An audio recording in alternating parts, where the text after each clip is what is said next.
All right, Matt. So here we are again. We had great feedback on your last videos with some of the case studies that you've been writing about great talent recruiting techniques.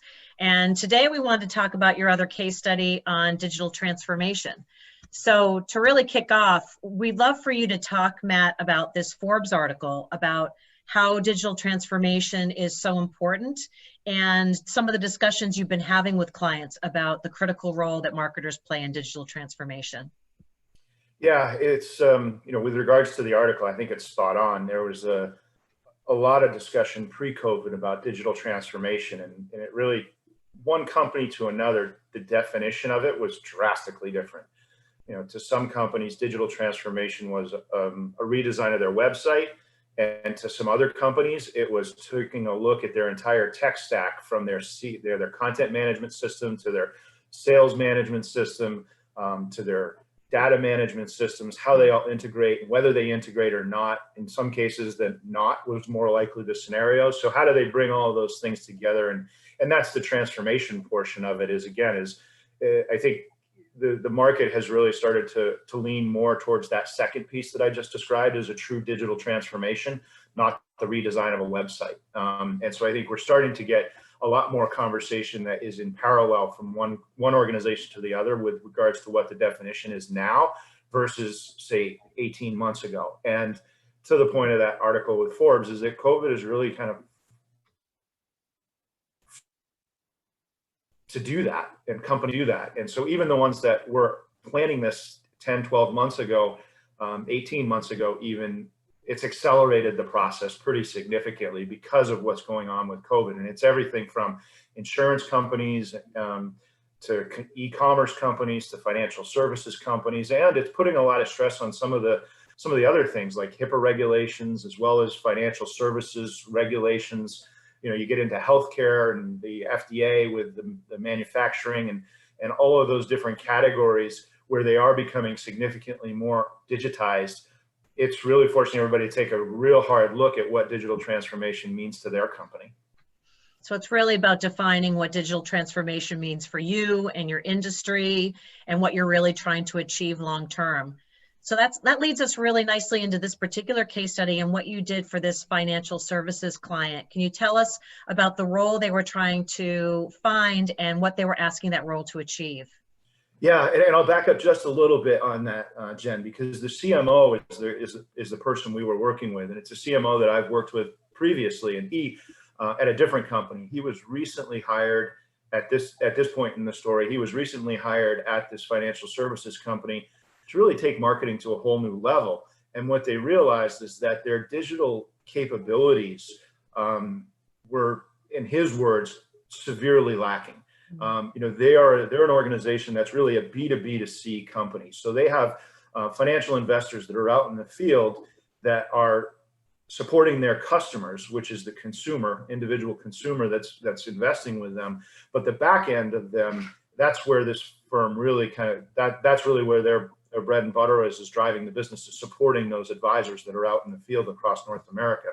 And so what this CMO was hired to do is help them really transform to a digital platform where all of those dispersed advisors experience online and their customers could have a similar experience online. It's almost like a little bit of a disjointed experience from one customer to another. And so what they had to do is they had to really take a look at every single technical capability that they had, from their sales automation to their customer tracking system to their website. They also had an intranet for all those advisors that, and again, in the words of the CMO, if you went there, you'd spend about 30 seconds and you'd have a migraine because you just could not navigate the UX, UI, information architecture, everything about this website. And he showed it to me when I was there. It's like the intranet was just, it really was a tangled mess. And because of that, nobody used it, but there was great tools and great content on there that could really help the advisors do much, much better. So it was really looking across the entire digital spectrum of what they did, and how they were going to transform that so that they could all talk to each other and be on the same page from one system to the next. It's amazing that you were able to get into that level of detail and really see the system that probably changed the way that you looked at that role and who you were trying to find.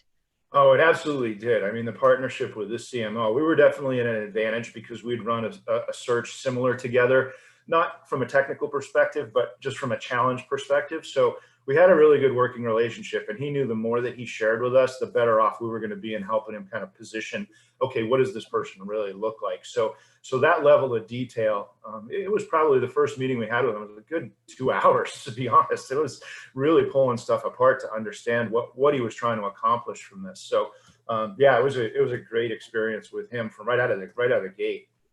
So after you were able to understand this, before you started actually looking for candidates, what were the things that you worked on with that CMO to identify who that right candidate would be? Yeah, so there was a couple of different things we did. You know, it was, first off, it was a brand. That's always a challenge when you're talking about digital transformation or any new position for that matter. So I really had to understand how much impact this person was going to have on the technical piece versus the cultural piece of this transformation. And as it turned out, it was significant in both. So we really had to understand from him, you know, culturally, he was going to be the lead executive on this transformation, but he needed somebody that could be in the room when he wasn't there to carry that torch and have the same level of passion and presence that he had if he wasn't in the room. So that changes things quite a bit when you're looking at technical skill sets. You have to layer on that leadership and change management skill set as well. So that's where we started, was really talking about the culture and where this person was going to be sitting and what their responsibilities were going to be from a cultural perspective, not only a technical perspective. And then the second piece was really get into the tech stuff. So did you end up changing the title of the role and the name of the role? What I remember from that case study you wrote is you actually helped that client redefine what the seniority of the role was. Yeah, we did. And that was, there were two, and this is getting off a little bit on titles, but it's important with this case study is that titles have to be relevant to the internal audience as well as the external audience. And when you're recruiting for a brand new position in a digital transformation, in this case, where it's so obtuse, the definition, and to the national market, you have to be real careful in what you call things. And so originally we were going to, the title that the CMO was thinking was going to be a VP of experience. And so as we talked through this and understood the internal workings, you know, what does a VP mean at this particular company and what type of influence does it have? And we got HR involved with this too, to really understand it, because, you know, our CMO was new to the company as well. And it turns out that there's a respected position, but to really influence change internally, you got to have that EVP title. It's a big enough company where titles did mean things. So we got the internal buy-in, that we had to escalate it to an EVP level on the org chart. And then we looked at the external market. And when you say VP of experience in the national landscape, that really was way too obtuse. And it got us to a point where, you know, we started to talk to people about it very early on, very quickly, is that could be anyone from an information architect to a user experience and a user design person, or even maybe some, you know, some people are like, yeah, I'm a graphics person. I totally get experience, but that's not really what this position was all about. So we realized that it had to be something that was more all encompassing.